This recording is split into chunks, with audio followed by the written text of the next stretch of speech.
Kisah lengkap Nabi Ibrahim alaihi salam. 1. Kelahiran dan masa muda. Nama lengkap beliau adalah Ibrahim bin Tarikh. Beliau lahir di kota Babilonia pada masa pemerintahan Raja Namrud yang sangat sombong dan mengaku sebagai Tuhan. Ayahnya adalah seorang pembuat berhala yang kemudian dijual kepada rakyat untuk disembah. Sejak kecil Ibrahim sudah tidak percaya pada patung-patung buatan tangan.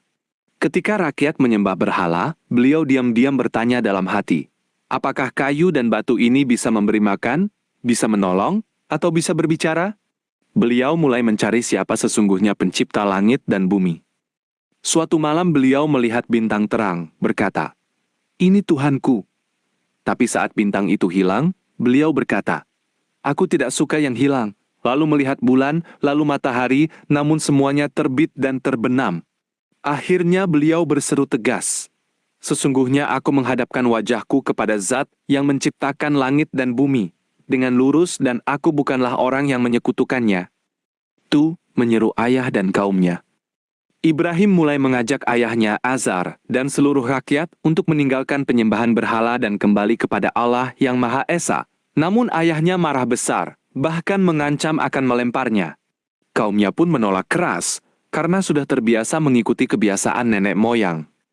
Untuk membuktikan berhala itu tak berdaya, saat hari raya dan semua orang pergi berpesta, Ibrahim masuk ke tempat pemujaan. Dengan kapa ia hancurkan semua patung berhala, kecuali patung yang paling besar. Lalu ia gantungkan kapa itu di leher patung besar itu.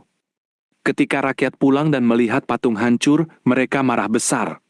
Mereka menangkap Ibrahim dan bertanya, "Apakah engkau yang melakukan ini?" Ibrahim menjawab tenang, "Tanyakanlah pada patung besar itu. Jika dia bisa berbicara, tanyalah siapa yang menghancurkan temannya." Mereka terdiam malu, sadar bahwa patung itu tak bisa bicara, tapi kesombongan mereka tetap tak hilang. Sri, dibakar hidup-hidup. Karena tak bisa membantah, Raja Namrud memerintahkan agar Ibrahim dibakar hidup-hidup sebagai hukuman. Mereka mengumpulkan kayu bakar yang sangat banyak hingga seperti gunung, lalu melempar Ibrahim ke dalam api yang berkobar hebat. Maka Allah berfirman, "Wahai api, jadilah engkau sejuk dan keselamatan bagi Ibrahim." Seketika itu juga api berubah menjadi taman yang sejuk. Ibrahim duduk dengan tenang di tengahnya tanpa terkena luka sedikit pun. Rakyat yang melihat terkejut luar biasa, namun kebanyakan dari mereka tetap keras kepala dan tidak beriman. 4. Menghadapi Raja An-Amru. Raja Namrud yang merasa dirinya Tuhan menantang Ibrahim berdebat. Ia berkata, "Akulah yang memberi hidup dan mematikan." Ibrahim menjawab, "Allahku yang mengeluarkan matahari dari timur, cobalah kau keluarkan dari barat." Namrud terdiam tak berkutik. Ia sadar kalah, namun tetap membenci kebenaran. Akhirnya Ibrahim diperintahkan meninggalkan negerinya.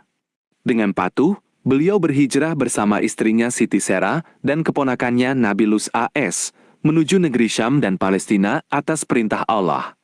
5. Kisah Siti Hajar dan Nabi Ismail.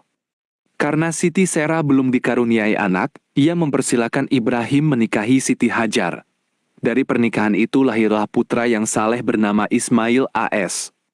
Atas perintah Allah yang tak terbayangkan, Ibrahim membawa Siti Hajar dan bayi Ismail ke lembah tandus yang tak ada tanaman dan airnya, yaitu lembah Mekah.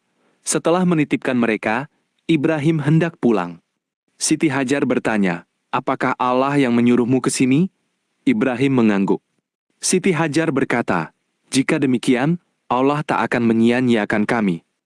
Saat air bekal habis dan bayi Ismail menangis kehausan, Siti Hajar berlari bolak-balik antara Bukit Syafa dan Marwah mencari air. Tiba-tiba malaikat Jibril menghentakkan tanah dengan sayapnya.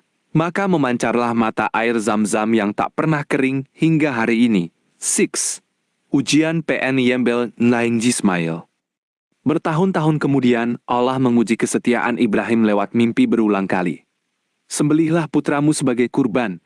Tanpa ragu Ibrahim bertanya pada Ismail, "Wahai anakku, aku bermimpi harus menyembelihmu.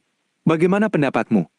Ismail menjawab dengan lapang dada, "Wahai ayahku, lakukanlah apa yang diperintahkan. Insya Allah aku termasuk orang yang sabar." Saat Ibrahim meletakkan pisau di leher Ismail dengan ikhlas, Allah menghentikannya. Sebagai gantinya, dikirimkan seekor domba besar dari surga untuk disembelih. Dari peristiwa inilah lahir perintah berkurban yang dirayakan umat Islam setiap tahun. 7. Membangun Ka'bah. Setelah ujian itu berlalu, Allah memerintahkan Ibrahim dan Ismail untuk membangun rumah ibadah pertama di muka bumi, yaitu Ka'bah sebagai tempat menyembah Allah yang Maha Esa. Saat menyusun batu demi batu, Ibrahim berdoa, "Ya Allah, jadikanlah negeri ini negeri yang aman, dan berilah rezeki kepada penduduknya. Jadikanlah kami dan keturunan kami orang-orang yang taat kepadamu.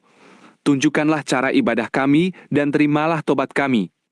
Beliau juga berdoa agar kelak diutus seorang nabi dari kalangan keturunannya yang akan mengajarkan kitab dan hikmah, yaitu Nabi Muhammad Sallallahu Alaihi Wasallam. 8. Menyambut kabar kelahiran Nabi Ishak. Di masa tua, Ibrahim kembali didatangi malaikat yang menyampaikan kabar gembira bahwa istrinya Siti Sera akan melahirkan putra bernama Ishak AS, yang kelak juga menjadi nabi besar.